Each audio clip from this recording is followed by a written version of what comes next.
Assalamualaikum. Waalaikumsalam. Ayo silakan masuk. Silakan Izin masuk ya Ibu. Ya, silakan duduk ya.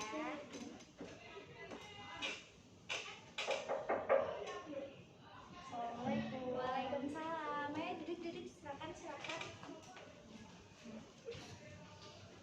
Yang tadi belum salaman ya? Oke. Udah nyaman duduknya semuanya? Iya, ini emang gak apa-apa dimaklumin aja ya meskipun bunyi-bunyi dikit. Dan sepertinya emang agak kurang empuk sih. Iya, keras sekali. Tapi udah nyaman kan? Sudah. Suhunya apa juga udah nyaman atau masih masih kegerahan? Udah pas. Oke, udah. Kalau gitu langsung kita mulai aja. Assalamualaikum warahmatullahi wabarakatuh. Waalaikumsalam warahmatullahi wabarakatuh. Selamat pagi semuanya. Pagi Ibu. Sebelumnya saya mengucapkan terima kasih karena teman-teman semua sudah mau datang ke ruang konseling yang sangat kita cintai ini. Meskipun agak sedikit kurang nyaman mungkin di kursi atau mungkin juga ruangannya kurang lebar atau kurang bagus, kurang menarik juga, mohon maaf. Di sini sekarang kita akan menyelesaikan permasalahan teman-teman semua yang masih mengganjal di hati. Nanti kita selesaikan bareng-bareng. Tapi sebelumnya kita berdoa dulu deh sebelum memulai proses konseling ini. Siapa yang mau memimpin doa?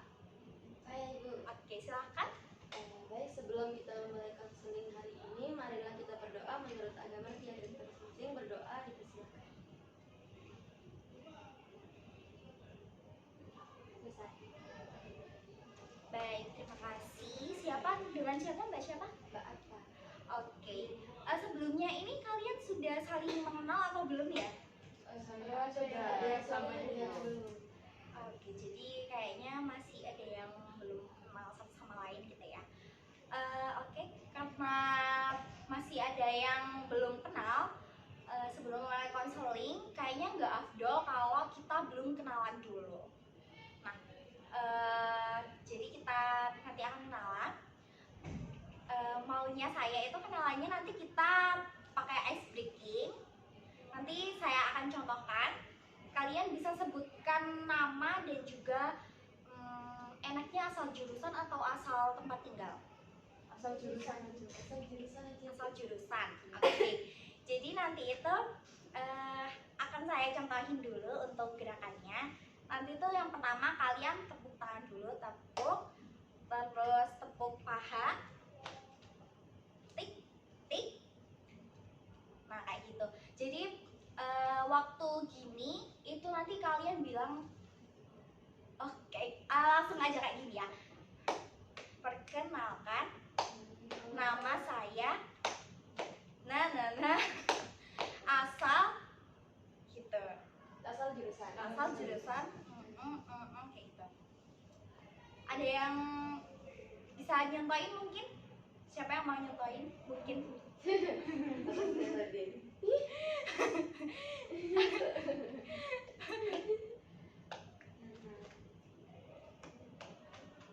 Oh iya. Gini dulu, gini.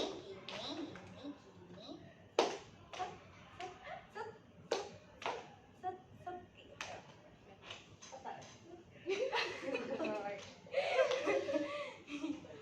Saya. Oke, ayo silakan. Perkenalkan. Ya. Saya mau coba dulu. Perkenalkan. Ririn. Nama saya. Perkenalkan. Nama saya Ririn. dari. Asal jurusan. Oh iya. Ya, dari.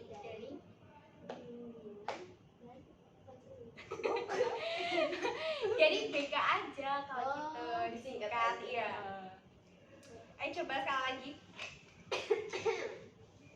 Dari awal. Iya.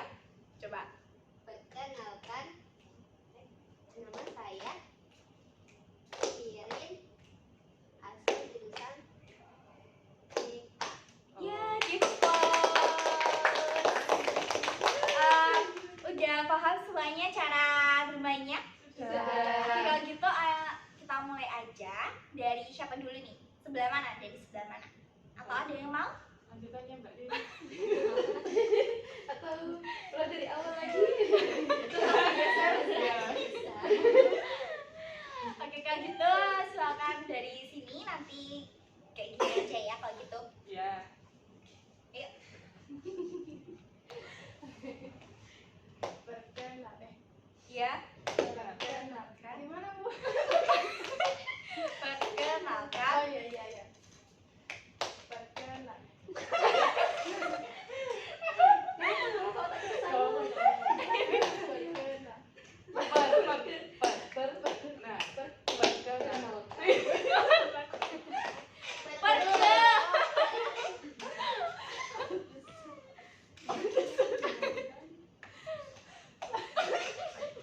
Perkenalkan, nama saya Dana, asal jurusan TJSD. Lanjut. Bentar. Iya. Ayo. Perkenalkan, nama saya Deva, asal jurusan PGSD. Oke. Lanjut. Sudah. Perkenalkan.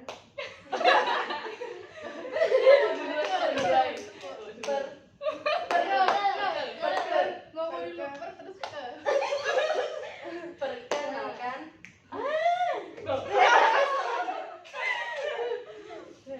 Perkenalkan. Mas saya.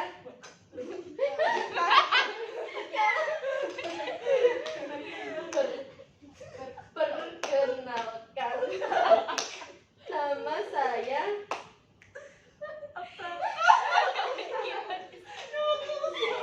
Banyak lupa ya sama namanya sendiri.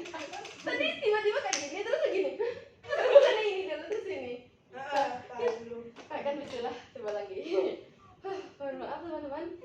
Perkenalkan. Nama saya Apta dari jurusan PLB. Oke. Oke, lanjut selanjutnya Mbaknya. Perkenalkan, nama saya Vina dari jurusan PLB. Oke, cukup sebenarnya semua. Jadi kita ulang lagi namanya. Yang ini tadi siapa namanya? Ririn. Ini? Yana. Ini? Mbak Deva. Ini? Atta. Yang terakhir? Vina. Oke, udah kenal semua ya. Ini jadi namanya. Sudah. Oh, berarti kalian ini dari jurusan yang berbeda-beda gitu ya. Iya. Pasti kalian semua punya sesuatu yang dipendam selama menjalani. Kalian semester berapa sekarang? Semester 4. Semesternya beda-beda atau sama semua nih? Kurang tahu ya Bu. Kamu semester berapa? Kamu? Semester? Semester 2. Saya semester, kamu semester berapa? Kan Oh, kita kelas, Bu. kalian satu kelas. Iya. Oh, hebat sekali ya PLB. Oke, jadi karena udah kenal semua, kita bisa mulai aja. Tapi sebelumnya kalian pernah ikut konseling sebelumnya, baik konseling individu ataupun kelompok kayak gini? Kalau saya untuk individu sudah pernah, tapi kalau kelompok belum. Yang lainnya sudah pernah konseling kelompok? Saya sama Baru pertama kali. Oh, oke. Mungkin akan saya jelaskan kembali. Untuk konseling kelompok ini sebenarnya juga kurang lebih sama dengan konseling individu, yaitu penyelesaian masalah pada intinya. Nanti itu kita akan membahas satu persatu masalah dari teman-teman semua, dan teman-teman semua bisa menyampaikan keluh kesah, masalah ataupun perasaan atau pikiran yang mengganjal di hati dan pikirannya teman-teman semua. Dan yang yang menjadi pembeda antara konseling kelompok dan juga konseling individu, kalau konseling individu kan yang menyelesaikan masalah adalah dirinya sendiri, jadi si anak yang memiliki masalah. Nah, tapi kalau di konseling kelompok ini nanti kita selesaikannya secara berkelompok, secara bareng-bareng, baik dari saya sebagai konselor ataupun dari teman-teman nanti juga bisa membantu untuk memecahkan masalah yang dialami satu anak. Nah, di sini nanti kalau waktunya cukup kita akan membahas semua masalah, tapi kalau waktunya nggak cukup kita hanya akan bahas 1-2 anak mungkin. Lalu di pertemuan selanjutnya yang akan kita jadwalkan nanti baru kita bahas sisanya yang belum terbahas di hari ini, begitu. Apa sudah paham? Sudah. Oke, jadi untuk konseling kelompok ini sendiri waktunya agak lebih lama juga dari konseling individu. Kalau konseling individu itu umumnya adalah 45 menit. Nah, kalau konseling kelompok ini umumnya itu selama 1 jam, karena kita ada lebih banyak masalah yang akan dibahaskan dari beberapa orang, jadi kayak gitu. Nah, yang juga membedakan antara konseling kelompok dan juga konseling individu di sini nanti adalah dinamika kelompoknya, bagaimana satu sama lain itu saling mengenal, bagaimana satu sama lain itu saling memahami, saling mengapresiasi ataupun mungkin merasakan hal yang sama kayak gitu. Jadi nanti kita kayak membentuk sebuah kekeluargaan kayak gitu, dan mungkin bisa menambah relasi juga nanti kalau misalnya sudah keluar dari konseling ini, nanti mungkin bisa main bareng ataupun ngerjain tugas bareng ataupun bahkan ngerjain skripsian bareng ya, pusing bersama nanti. Dan kan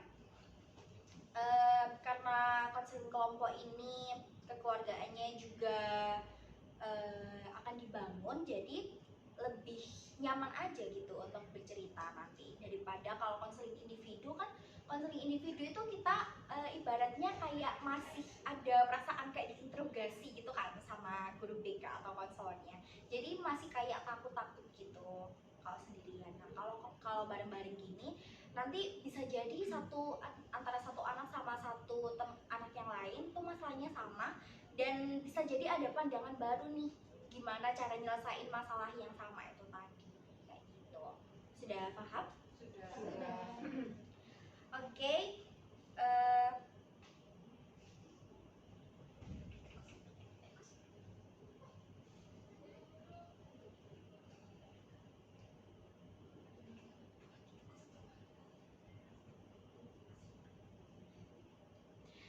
Oke, kalau gitu sebelum saya memulai, ada beberapa hal yang harus ditekankan juga untuk konseling kelompok ini. Yang pertama adalah kalian tidak boleh ini ya, menyebarluaskan masalahnya teman-teman nanti yang akan cerita di sini kepada orang lain selain yang ada di sini.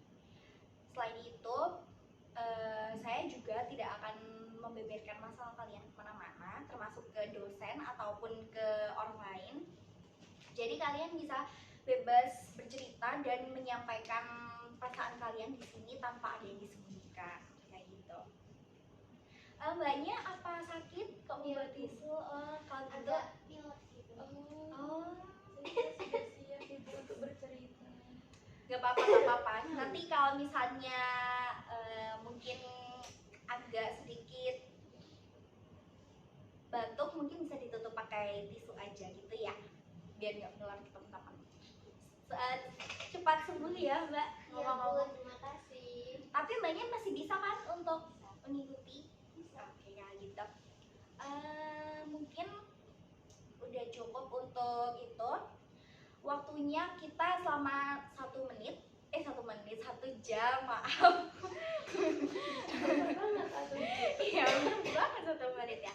Kalau gitu mungkin bisa dimulai untuk menceritakan masalah. Mungkin ada yang mau menceritakan masalahnya duluan? Saya Oke, silakan Mbak Yana. jadi gini, sekarang kan udah mau mendekati UAS kan ya Bu ya, dan tugasnya tuh udah mulai banyak dan menumpuk. Tapi saya tuh tahu kalau tugasnya tuh lagi banyak-banyaknya, tapi kayak saya tuh nggak punya rasa semangat untuk memulai mengerjakan tugas itu. Udah saya pernah mencoba untuk memaksakan diri, tapi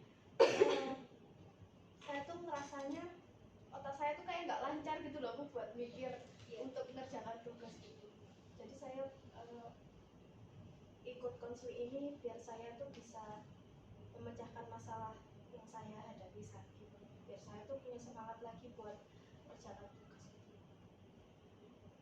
Oke. Jadi masalahnya Mbak Yana ini adalah kurang semangat gitu ya untuk mengerjakan tugas, padahal tugasnya ini sangat banyak kayak gitu. Apa mungkin Mbak Yana ini udah pernah menerapkan metode belajar yang mungkin itu nggak mainstream, kayak misal sambil dengerin musik ataupun belajar di luar ruangan kayak gitu? Kebetulan kalau saya itu orangnya kalau misalnya lagi belajar atau kerjakan tugas tuh lebih suka tempat yang emang benar-benar di situ saya sendiri, kayak gak ada suara, soalnya saya mudah keganggu dan gampang itu pecah fokusnya gitu. Oh, berarti Mbak Yana ini tipikal orang yang kalau belajar tuh harus emang serius di Iya. tempat yang tenang kayak gitu. Tapi Mbak Yana pernah nggak untuk mencoba misalnya kayak belajar di kafe ataupun di perpustakaan yang ramai banyak orang gitu? Pernah, cuman emang gitu apa, udah mulai mengerjakan tiba-tiba kayak apa ya Bu, nggak terlalu fokus sama tugas yang saya kerjakan. Ada kayak saya main HP atau enggak ya diem, kalau enggak ya ngobrol sama teman-teman gitu. Oh, berarti Mbak Yana ini kayak gampang ke distract gitu ya sama lingkungan. Mungkin dari teman-teman ada yang juga seperti Mbak Yana gaya belajarnya? Saya Saya gitu. juga Oh, Sama. oke. Jadi bisa kita simpan dulu masalahnya Mbak Yana. Selanjutnya mungkin ada yang mau menyampaikan masalahnya? saya Oke, silakan. saya di sini kan masih semester 2 ya. Ya. Jadi masih beradaptasi sama lingkungan kuliah kayak gitu. Terus itu ya sama kayak Mbak Yani itu tadi, saya kayak ngerjain tugas itu kayak males-malesan, terus kayak masih kaget sama lingkungan di perkuliahan kayak gini, kan beda sama lingkungan sekolah kayak gitu. Terus jadinya saya itu kalau ngerjain tugas kayak nunda-nunda tugas, mending pulang ke rumah daripada ngerjain tugas karena belum nemu teman yang cocok kayak gitu. Iya sih, benar. Masih Iya, jadi iya nunda tugas kayak gitu. Oke. Tapi Mbak Deva ini apakah juga udah mencoba untuk menerima keadaan untuk beradaptasi dengan lingkungan di perkuliahan ini mungkin? Iya udah, tapi itu tadi masih belum nemu teman yang cocok kayak gitu. Oh, belum nemu teman yang cocok. Iya. Tapi kira-kira ada nggak nih beberapa atau 1-2 orang gitu yang mungkin satu frekuensi sama Mbak Deva? Kayaknya ada sih, tapi belum deket-deket banget kayak gitu. Tapi beberapa kali udah pernah kayak ngobrol ataupun keluar bareng gitu? Iya pernah ngerjain tugas bareng satu kelompok kayak gitu. Oke. Kalau boleh tahu Mbak Deva ini rumahnya di mana ya? Rumah saya di Surabaya. Lumayan jauh lah dari sini. Biasanya kalau pulang-pulang naik apa? Naik kereta Oh, naik kereta. Oke. Kira-kira kalau Malang ke Surabaya tuh berapa jam? 2 jam. Oh, lumayan lama ya. Tapi tiketnya mahal, Mbak.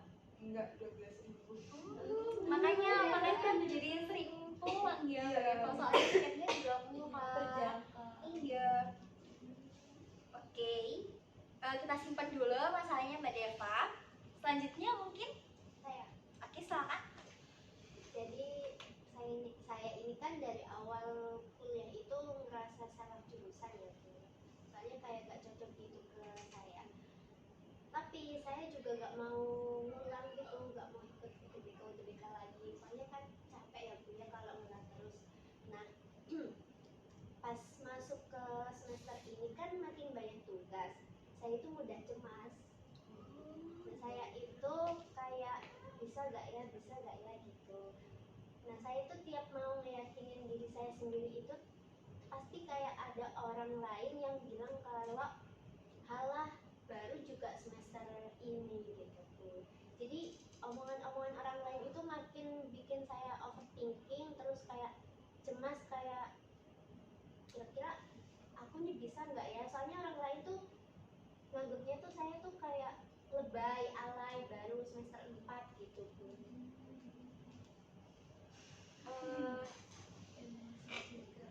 Iya, saya juga ikut emosi ya kalau jadi Mbak Ririn. Kalau boleh tahu biasanya yang meremehkan Mbak Ririn itu dari teman atau mungkin dari keluarga? Pacar saya Bu. Putusin aja Mbak. Oke. Sangat tidak suportif itu. Tidak bisa. Iya ya, pacarnya sangat tidak suportif ternyata. Pacarnya Mbak Ririn dari jurusan mana atau mungkin juga sekampus nih? Enggak Bu, dia jurusan teknik, dan dia ini kan emang anaknya pintar ya Bu ya, udah semester 6.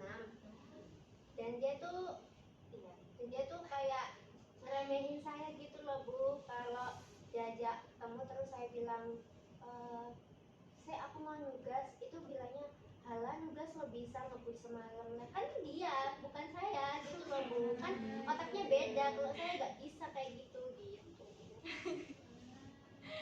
Oke. Tapi Mbak Ririn pernah nggak sih? Tapi kalau Mbak Ririn waktu diremehin itu, Mbak Ririn hanya diem aja atau membalas omongannya mereka gitu? Saya diem aja, soalnya sebenarnya itu bukan pertama kali saya digituin Bu, cuma emang beda orang. Tapi yang pertama itu waktu saya maba, itu kan banyak tugas-tugas video gitu kan Bu. Saya juga waktu itu punya pacar, tapi beda orang. Nah dia ini juga bilang kayak gitu Bu, maksudnya kayak halah ustek aja gini, apalagi kalau udah masuk kuliah gitu, soalnya saya tuh kayak sibuk gitu loh Bu. Nah gara-gara itu terus kejadian lagi, itu saya tambah mikir kalau kok semua orang kayak gini ya gitu loh Bu. Oh, jadi agak terus gitu. Ya, kok kejadian masa lalu tuh kenapa harus keulang lagi gitu. Iya. Kalau gitu, kira-kira kalau apakah setiap kali Mbak Ririn diremehin kayak gitu tuh Mbak Ririn langsung merasa down, terus menangis mungkin, atau cuman kayak kepikiran terus Allah ya udahlah emang omongannya dia tuh nggak penting, mending aku pikirin yang lain aja, atau kayak gitu? Kepikiran sih Bu, maksudnya kepikirannya tuh saya jadi makin takut, makin cemas, kayak ini baru semester segini gitu, gimana kan kalau udah akhir gitu. Saya kepikiran yang omongan yang dari pacar saya yang terakhir. Oh gitu. Tapi ada mungkin teman atau sahabat yang biasanya Mbak Ririn jadikan tempat keluh kesah mungkin untuk curhat masalah kayak gini, apakah dia juga ikut meremehkan atau mungkin memberikan supportnya nih? Enggak Bu, masih support. Oke, alhamdulillah kalau gitu masih ada yang memberikan support. Iya. Mungkin dari teman-teman ada yang pernah mengalami diremehin kayak Mbak Ririn nih? Pernah. Memang sungguh ya, mulut orang-orang ini sangat kejam dan mereka ini nggak tahu apa yang kita lakukan sebenarnya. Iya Bu, apalagi kalau yang bilang itu orang tua gitu kan, kayak wah tambah grep gitu. Oke, kita simpan dulu juga masalahnya Mbak Ririn. Lanjut mungkin ke Mbak Vina yang terakhir. Oh iya Pak.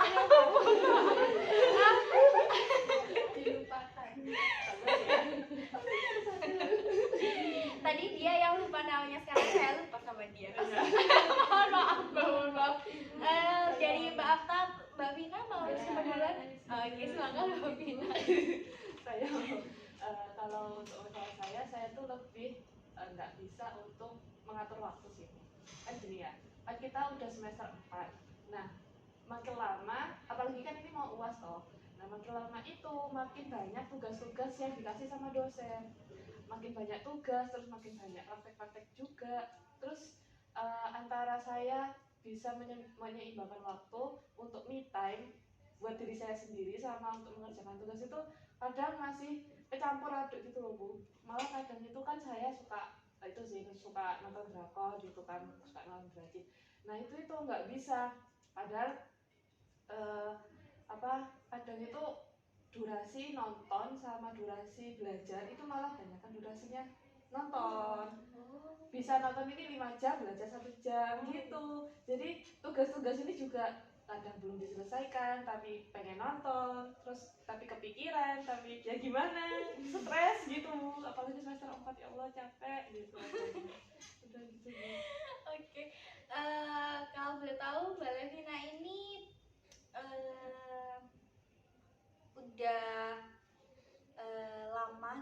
udah lama suka nonton atau baru-baru ini aja?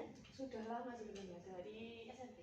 Wow, cukup lama ya mendalami dunia perdrakoran dan perdrajinan ini. Iya. Kalau drajin sih enggak ya. Kalau drajin itu sebenarnya mulai semester 1 kayaknya. Di awal kuliah ini. Tapi Mbak Levina kalau misalnya lagi ngerjain tugas, itu kayak tiba-tiba ke distract. Kalau misalnya waktu capek nih, itu ke distract kayak gini nggak? Ih, daripada aku ngerjain tugas, aku mau nonton drakor aja lah, nanti bisa aku ngerjain lagi. Sering Bu. Setiap tugas gitu. Jadi tugasnya kayak belum selesai. Apalagi kalau misalnya ketemu tugas yang nggak bisa diselesaikan dalam waktu singkat. Kayak udah nyari sumber-sumber jurnal, tapi nggak ketemu, kayak oh capek. Udahlah nonton aja dulu gitu. Mungkin selain penyemangat dari drakor atau drajin, Mbak Vina ini apa punya penyemangat gitu biar bisa ngerjain tugas? Sejauh ini nggak ada Bu. Perlu dicari kayaknya Bu. Iya, setelah ini mungkin bisa cari. Kadang dia malam-malam suka chat saya, cariin cowok. Kan saya ada cowok ya, jadi waktu dia ngechat saya VCN sama cowok saya. Iya kan dia tega Bu. Kasian banget ya. Kasian banget. Semoga setelah ini ada yang tiba-tiba mungkin mendekati juga mungkin. Iya, mungkin bisa jadi. Saya siap undangan waktu lagi kuliah ini Bu, saya siap. Astagfirullahaladzim. Ya amin aja lah. Oke, mungkin kita simpan dulu. Oke, masalah yang terakhir dari Mbak apa? Saya sebenarnya masalah saya mirip-mirip Bu, sama ibaratnya campuran dari Mbak Yana sama Mbak Levina.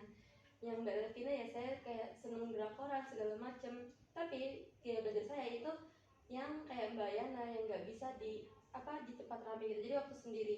Cuman saya ramenya dalam arti saya sendiri, tapi saya nyetel lagu musik yang bisa saya dengarkan gitu biar tenang pikirannya, fokus ke isi materi gitu. Cuman karena kayak tugas-tugas yang dikasih dosen ke kami mau menjelang UAS ini banyak banget, dan itu ada beberapa yang susah buat diisi jawabannya segala macam. Nah itu yang bikin jadi masalah saya, kayak ya mirip kayak Levina itu, ujung-ujungnya aduh kok gak ketemu.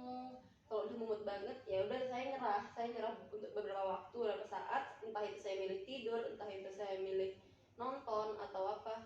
Terus kalau udah gitu nunggu buat ada niat ngerjain tugas itu agak lama, entah itu keesokannya itu sore atau enggak siang. Yang pasti kalau malam itu jarang, kalau enggak siangnya saya usahakan tidur lama baru bisa malamnya begadang gitu.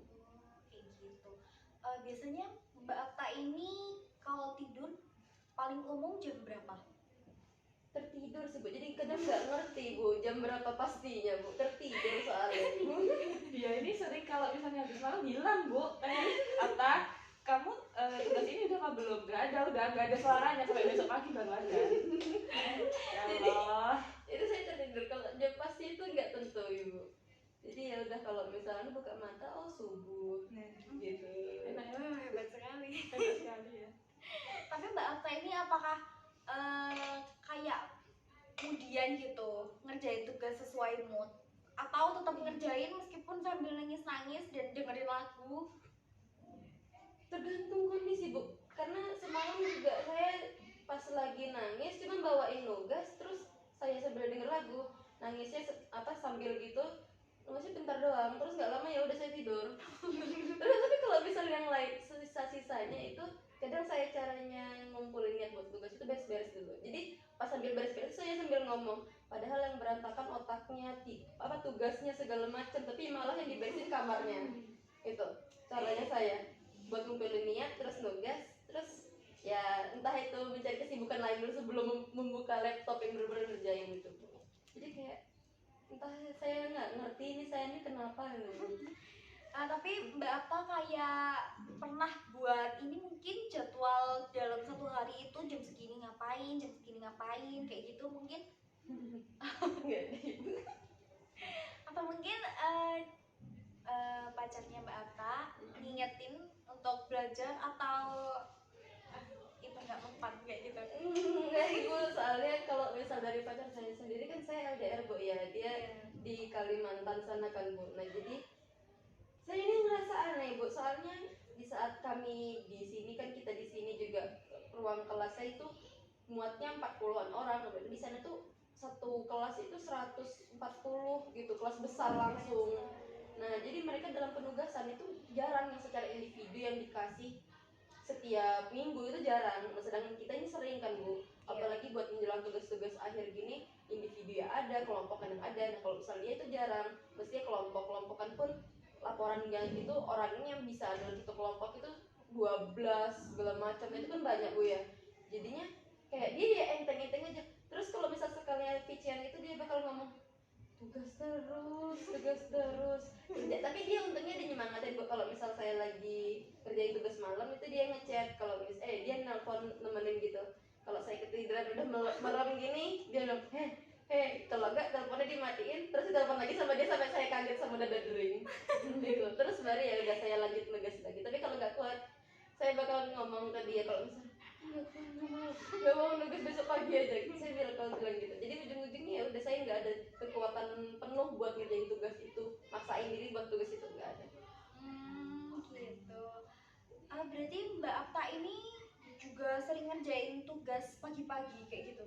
Subuh sih bu, kalau misal paginya itu tergantung mood sih bu, berhasil atau tidaknya. Tapi karena kalau misal dibilang dimulai dari pagi, itu justru saya berhasil sampai jam 9-an, jam 10-an, jadi waktu kosong, benar kosong. Tapi kalau misal lagi kuliah kan nggak bisa kan bu ya, hari biasa jam 9, jam anak kan udah ada kuliah gitu.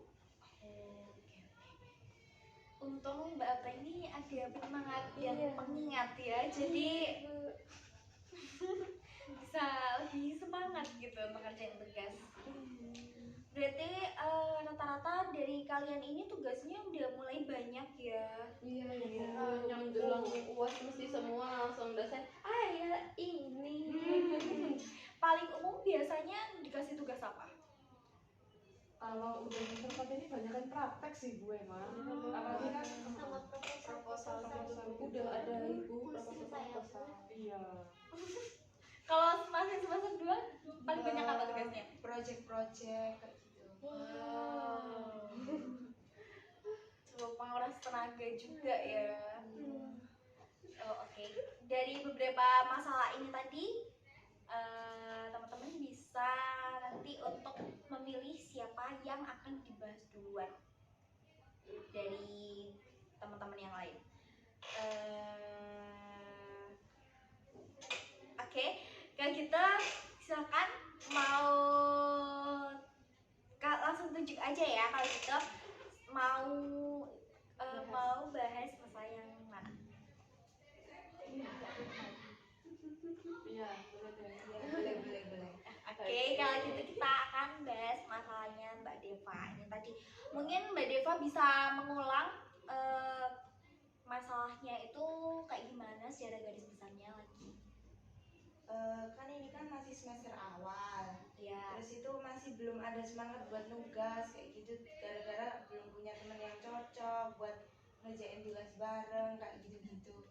Jadi sering nunda-nunda tugas sampai mepet deadline, kadang telat ngumpulin tugas gara-gara belum ngerjain kayak gitu.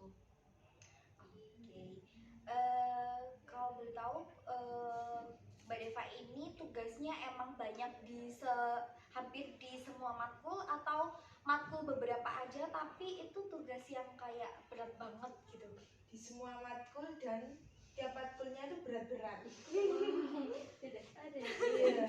Dan yang mudah memang. Kira-kira tugasnya itu kayak gimana? Paling umum bentukan tugasnya tuh kayak gimana? Kan saya kan dari PGSD. Iya. Banyakan itu observasi kan harus terjun langsung ke SD. Nah itu kan udah effort ke SD, terus masih disuruh bikin laporan, masih disuruh bikin kayak artikel-artikel kayak gitu, nanti dikumpulin. Kan itu kan kalau satu matkul aja kan udah berat ya Bu. Lah ini masalahnya 7 matkul kayak gitu semua, terus belum bikin media ajar kayak gitu-gitu. Kan kalau belum nemu temen yang sefrekuensi kan kayak berat kan jalanin sendiri kayak gitu. Oke. Oke, jadi Mbak Deva ini kan dari PGSD gitu ya. Iya. Nah, kalau untuk observasi ke SD itu berarti itu juga di beberapa matkul yang berbeda maksudnya? Iya. Oh, gitu. Kira-kira kalau untuk SD-nya sendiri itu jauh dari kampus atau mungkin yang deket-deket sini aja? SD-nya itu ada beberapa dosen yang ngebolehin keluar Malang. Ya. Terus ada beberapa dosen juga ada yang wajib di daerah Malang lah. Kalau di daerah Malang sini kan, kalau yang dekat-dekat kampus itu biasanya itu susah buat diobservasi. Jadi kelompok saya biasanya ngambil yang di dekat rumah teman saya yang di daerah Puncak itu kan jauh ya Bu. Iya. Kira-kira kalau observasi itu ada kayak tindak lanjutnya lagi ataupun cuma sekali ke situ habis itu udah, atau masih ada kegiatan lagi tuh di SD itu? Observasi aja sih, kan pertamanya kan disuruh menganalisa kayak modul ajarnya guru, nanyain kurikulum di sekolah kayak gitu-gitu.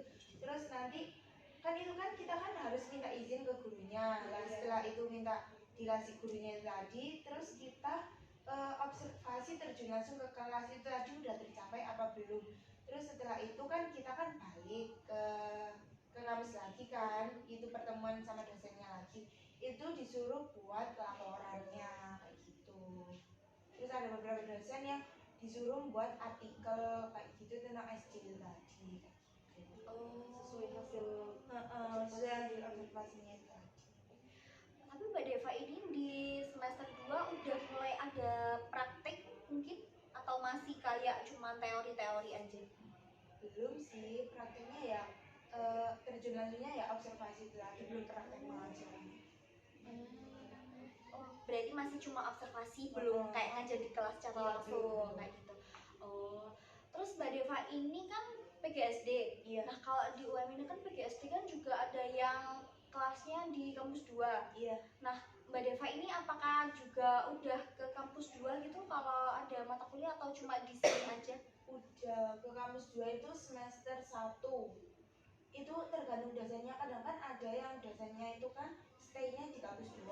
Ya. Jadi kita yang nyamperin ke sana ke kampus 2 kayak gitu. Ada beberapa matkul yang minta kita ke kampus 2 kayak gitu. Oke.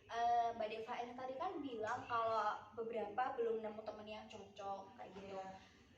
Apakah waktu dulu di semester 1 itu waktu ke kampus 2 mungkin itu Mbak Deva pernah bareng sama teman, atau mungkin Mbak Deva ini berangkat sendiri kayak naik Gojek atau Grab kayak gitu? Sama teman sih Bu, tapi itu temennya yang ke biasanya saya berdua bareng itu kak kurang cocok kayak gitu Kak. Dia itu nggak ada semangat nugas, jadi saya ikut jadi mas-masan kayak gitu loh. Kayak gitu. Iya, nggak sportif. Mungkin dari teman-teman ada yang mau ditanyakan terkait masalahnya Mbak Deva ini, atau mungkin ada yang relate juga nih terkait pertemanannya yang kayak gini, yang kurang sportif gitu.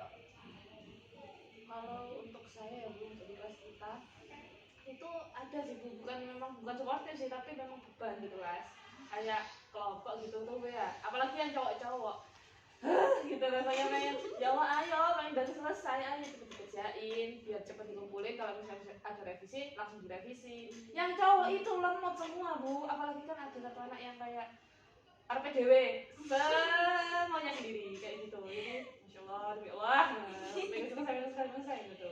Itu sih Bu, itu yang agak membuat Tapi emang mungkin di setiap kelas ini ada aja gitu anak yang sedikit menguras, enggak sedikit sih, banyak menguras emosi dan tenaga nih. Kitanya udah niat tapi dia kok malah jadi beban aja kayak gitu. Ya udah nggak usah dianggap kelompok aja, tapi kan juga karena kita sesama manusia ada yang kita kasihan, tapi dia tuh ternyata nggak mau dikasihani gitu kayak gitu. Tapi kalau di kelasnya Mbak Deva, apa kira-kira ada beberapa anak yang mungkin jadi beban kelompok? Banyak sih Bu, sama kayak Mbak Levina itu tadi. Banyaknya itu cowok sih biasanya. Cowok ya. Iya, Tapi kalau yang perempuan juga ada.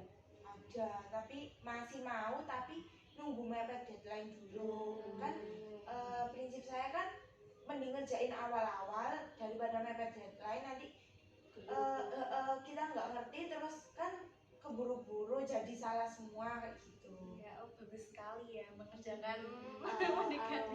Nggak Iya, mendekati deadline. awal-awal. Kalau males mepet juga sih. Nggak bisa. Keburu itu takutnya kan takut males nanti nggak selesai. Oke.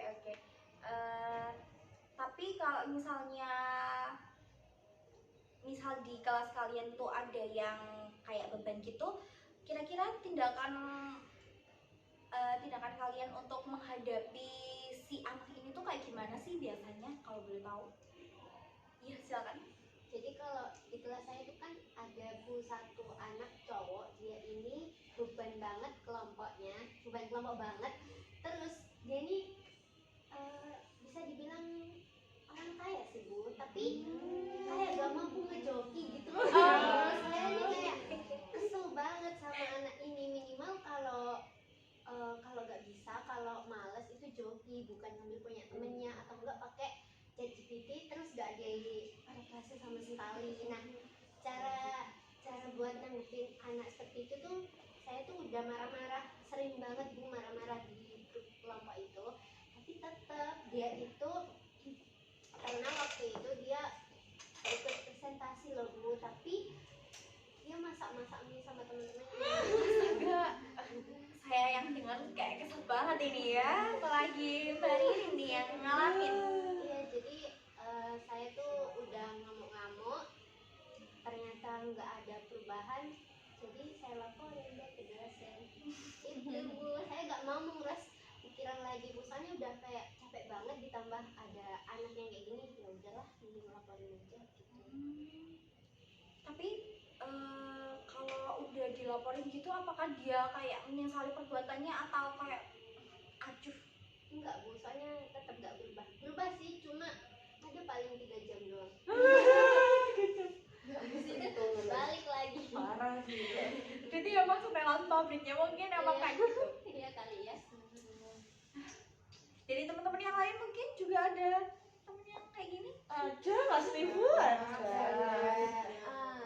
Kalau saya itu Bu gini cara mengatasinya, tapi memang sebenarnya balik lagi ke saya yang terlalu cuek sih Bu kalau sama orang lain gitu Bu. Jadinya kalau misal di kelompok gitu, kalau apa namanya orang-orang di kelompok jarang nimbrung segala macam, wah saya tag semua kalau misalnya memang mereka nggak aktif juga saya lepain, saya juga cuek ya, saya bodo amat ya wes. Tapi kalau misal mereka gepuh-gepuh ya gepuh-gepuh ayo nggak apa kalian juga yang mulai gepuh-gepuh gitu bilang gitu. Kalau saya bodo amatan gitu Bu, terlanjur. Jadi cara awal saya ya tag mereka, kalau misal mereka nggak muncul juga saya terlalu malas buat ngubungin satu-satu gitu. Tapi kadang emang kan kayak capek gitu ya untuk mengingatkan orang lain, apalagi kalau udah diingetin tuh nggak peduli. Jadi ya udah kita cuek aja, kita lakukan hal yang sama seperti apa yang mereka perbuat kepada kita. Ini mah juga bagian ikut kita sudah. kesel ini ya. Iya. Karena saya juga pernah merasakan lah pas seperti itu. Semasa kuliah Bu ya. Iya, dan kalau saya itu waktu kuliah kalau ada temen yang kayak gitu, saya tuh selalu nge-PC. Nge-PC-nya itu saya tuh bilang kerja no tugasmu atau tak coret namamu dari makalah iki. Misalnya kalau ada tugas makalah, saya selalu bilang kayak gitu. Dan ada sih satu orang yang emang sering sekelompok sama saya dan selalu saya chat kayak gitu. Akhirnya dia tuh takut gitu sama saya. mungkin teman-teman bisa coba cara kayak gitu kali ya untuk sedikit mengancam atau memberi keterangan buat temen yang agak nggak tahu diri lah kata-kata kayak gitu. Kadang tuh kalau kita nggak keras tuh mereka tetap ngeremehin, jadi tuh emang harus dikerasin kayak gitu. Bukan keras sih, tapi kayak lebih ke tegas aja gitu, tegas. Oke, kita lanjut ke pesannya Mbak Deva. Agak ngalor ngidul ya ini jadinya, nggak apa-apa. Sampai semester ini apakah Mbak Deva ini masih kayak belum menemukan teman yang cocok mungkin, atau udah mulai ada yang cocok, udah ada yang didekati kayak gitu? Dia udah mulai ada yang cocok sih Bu, tapi ya kayak kurang serk kayak gitu. Dari satu kelas itu ada berapa yang kira-kira Mbak Deva itu cocok? Ada berapa anak? Mungkin 2 anak. Oh, cuma 2 Iya. ya. 2 anak itu apa kayak sering ngerjain tugas bareng, keluar, terus main-main gitu? Kalau ngerjain tugas bareng sih saya kan tipe orangnya kan kalau ngerjain tugas kan harus tenang kayak gitu kan. Biasanya sih ngerjain tugasnya sih sendiri-sendiri di kos, tapi kalau main kayak gitu sering sih Bu. Iya. Gitu. Tapi Mbak Deva itu kalau misalnya lagi sama mereka tuh kayak udah mulai merasa nyaman ataupun kayak masih canggung gitu kalau mau cerita-cerita masalahnya Mbak Deva, mungkin masalah yang ini tadi diceritain ke teman-teman gitu, apa masih dipendam sendiri? Iya sih udah mulai cerita sedikit-sedikit tapi belum seterbuka itu kayak gitu. Tapi teman-teman apakah juga memberikan respon yang baik ke Mbak Deva? Lumayan sih Bu, agak suportif dikit lah semester ini itu. Alhamdulillah. Iya, gitu. Untuk mungkin teman di rumah ada? Ada sih Bu, tapi kebanyakan yang di rumah itu nggak kuliah, kebanyakan kerja gitu. Oh jadi gitu. Mbak Deva ini tadi kan bilang kalau sering banget gitu ya PP, maksudnya pulang ke rumah. Nah itu kalau di rumah itu biasanya Mbak Deva tuh kayak ngapain aja sih? Main-main sama teman atau cuma di rumah aja? Kadang main, kadang ke rumah cuma ngerjain tugas gitu. Atau mungkin ada yang dirindukan gitu sama Mbak Deva selama di Malang ini, makanya jadi sering-sering pulang gitu, atau emang cuma pengen pulang aja? Iya emang cuma pengen pulang aja sih Bu. Tapi di kos juga apa Mbak Deva ini sendirian atau mungkin ada yang kenal? Ada yang kenal, cuma sebelah kamar saya itu ramah banget, tapi dia udah skripsi kayak sibuk sendiri kayak gitu, cuma apa formalitas aja kayak gitu. Iya. Teman-teman mungkin ada yang mau ditanyakan ke Mbak Deva? Atau kan Mbak Deva ini baru semester 2 dan baru menemukan yang cocok ya, teman yang cocok maksudnya. Kalau dari teman-teman yang lain nih karena udah semester 4, apakah teman-teman ini juga udah punya beberapa teman yang cocok yang biasanya dijadiin tempat untuk cerita ataupun nugas bareng ataupun main kayak gitu? Ada. Dan ini mereka apa kayak support gitu? Kadang support sih, Bu, tapi kadang ya ngeselin juga. Kadang-kadang males bareng juga. Iya, Terus ya kalau udah serius serius, kadang kalau udah malesnya tuh bareng gitu. Jadi memang bener-bener udah nyatu gitu loh, jadi ngebawa mereka malas ya udah ikutan malas. Iya. Tapi kalau lagi rajin ikutan rajin kadang enggak. Iya. Gitu. Jadi kayak tanya dulu gitu, kamu udah nyelesain tugas ini belum? Udah, belum. Hah? Gimana kan saya kan ada 2 yang punya. Iya. Sudah, belum. Karena aku malas aku pilih yang belum. Oh iya sama ya gitu. Yang satu anak ini emang ya Allah kan udah ada apa seperti temennya juga kan, jadi ya Allah enaknya kamu ya gitu. Tapi dia emang rajin sih Bu, cuman emang agak ngeselin aja ya. Oke. Jadi alhamdulillah ya untuk teman-teman yang lain ini juga udah punya teman yang satu frekuensi. Apakah berarti ini rata-rata teman-teman ini masalahnya kayaknya hampir sama ya, ada di masalah beban tugas kayak gitu. Kalau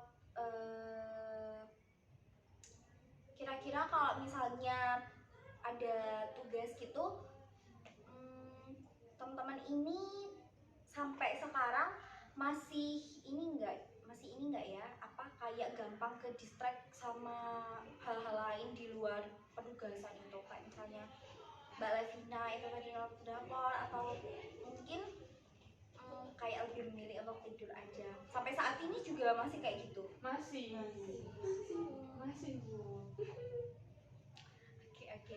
Jadi kurang lebih ini masalahnya sama ya. Iya. Masalah mahasiswa Bu. Tapi dari kalian ini, oh iya saya tadi juga belum tanya rumah asalnya kalian itu dari mana aja ya. Kalau Mbak Yana asalnya dari mana? Dari Lumajang. Mbak Rini? Madura. Mbak Vina? Probolinggo. Mbak Alta? Kalimantan Timur. Oh gitu.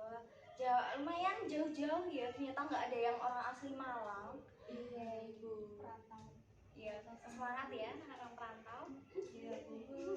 Karena Mbak Deva ini tadi kan kayak mengalami ini ya. Karena sering pulang, mungkin Mbak Deva ini kayak mengalami homesick gitu. Iya. Nah dari teman-teman yang lain apa juga pernah merasakan hal yang sama kayak yang Mbak Deva rasakan? Biasanya ya pas maba itu sih tuh memang sering kayak gak kerasa di kos. Juga teman sekamar yang kurang gak enak lah gitu, jadi gak kerasa, makanya sering pulang. Oh gitu. Kalau Mbak Atta ya, Mbak Atta ini kan Kalimantan ya. Itu kayak kalau homesick gimana cara nanganinnya? Saya terbilang jarang homesick sih Bu. Dari awal soalnya saya pernah asrama, dan di waktu asrama itu saya sering ngomong ke teman-teman karena asramanya dekat di rumah 1 jam doang. Jadi waktu itu saya setiap minggu tuh pasti pulang, sering dijemputin, dan itu dijemputin dari orang tua. Jadi saya pernah sampai ngomong ke teman gitu, duh pengen cari yang jauh, aku pengen jarang pulang, dikabulin beneran gitu. Jadinya nih saya jarang pulang pun saya masih biasa alhamdulillahnya. Jadi paling mungkin kalau misal homesick itu mendekati UAS ini saya sudah cari-cari tiket gitu, pengen cepat pulang, ayo pulang gitu, karena waktu hari raya kemarin juga nggak pulang. Karena sebentar doang kan Bu, cuma berapa 10 hari ya seminggu itu, terus juga kan masih ada tugas itu Bu ya, jadi daripada di rumah juga udah buang uang, terus di rumah juga disuruh-suruh sama orang rumah, jadi mending ngerjain di kos aja sekalian gitu. Kalau Mbak Levina sama Mbak Rini kan rumahnya juga jauh nih, pernah nggak sih kayak merasa homesick gitu? Mbak Lina. Kalau saya sama kayak Alta Bu, jarang banget ngerasain homesick kayak gitu. Soalnya kan saya dari SMP sama SMA itu sekolahnya asrama, jadi cuma 1 tahun 2 kali pulang ke rumah, dan waktunya ya paling lama cuma 1 bulan doang. Jadi pas waktu, dan kebetulan saya juga nggak ngekos di sini, ada saudara kan Bu, jadi kayak biasa aja gitu. Kalau Mbak Vina? Kalau saya sendiri sebenarnya enggak sih Bu, enggak sama sekali malah. Soalnya saya dari dulu malah pengen keluar rumah. Iya, emang dari SMA ya ada lah Bu kayak apa namanya permasalahan gitu. Cuman emang pengen ya Allah cepetan kok keluar rumah gitu kan gitu, pengen bebas gitu. Apalagi kan saya kan orang tuanya kan sudah lumayan homesick, lumayan strict banget. Lumayan strict banget. Jadi apa-apa itu agak dibatasin, jadi saya juga nggak bisa nge-explore diri saya lebih jauh lagi gitu. Jadi kalau untuk kuliah ini saya lebih seneng di luar sih Bu emang. Jadi kayak hampir anak kayak liar tapi nggak liar gitu. Cuma saya emang suka keluar gitu. Karena di rumah nggak bisa jadi anak liar gitu, anak rumahan ya di rumah gitu. Gitu. Jadi untuk teman-teman yang semester 4 ini kayaknya emang udah bisa gitu ya beradaptasi di lingkungan perkuliahan ini. Nah masalahnya Mbak Deva ini tadi kan salah satunya adalah Mbak Deva ini kayak masih belum bisa menemukan cara untuk beradaptasi gitu kan. Nah mungkin dari teman-teman yang udah bisa beradaptasi ini bisa sedikit memberikan tips mungkin kepada Mbak Deva gimana caranya waktu awal-awal waktu itu berbagi pengalaman biar bisa beradaptasi di lingkungan perkuliahan ini. Mungkin dari Mbak Yana Ibu kan awalnya juga homesick juga kan yang lain agak kurang homesick Ibu.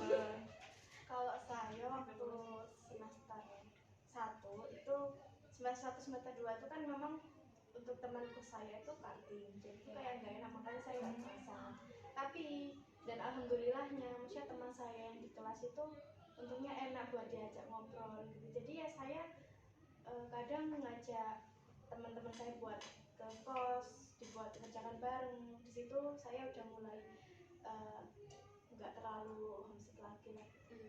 Ada temennya paling ya gitu. Dan untungnya semester 2 itu kadang teman satu kamar saya itu kayak sering keluar, jadi saya sering sendiri, jadi saya bisa lebih fokus kerjaan. Berarti teman sekamarnya Mbak Yana ini mungkin agak menguras emosinya Mbak Yana kayak gitu. Pantesan ya jadi pikiran rumah terus kayak pulang.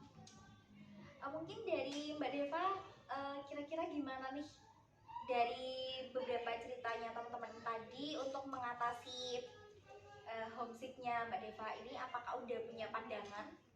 Udah sih Bu, jadi intinya saya harus nemuin temen yang cocok, yang sefrekuensi, yang bisa ngerjain tugas bareng kayak gitu. Oke. Mungkin itu untuk masalah yang masih malas untuk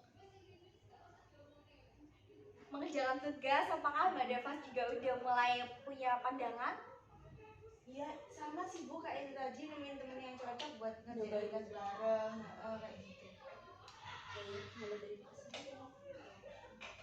Oke, apakah kira-kira masalahnya Mbak Deva ini sudah terjawab, mungkin sudah terselesaikan atau masih ada yang masih mengganjal nih, masih belum menemukan solusi atas masalahnya? Udah sih Bu, lihat dari pengalamannya ini kating-kating ini tadi. Oh iya ya, cinta jatuhnya kating-kating. Sesepuh lah. Iya,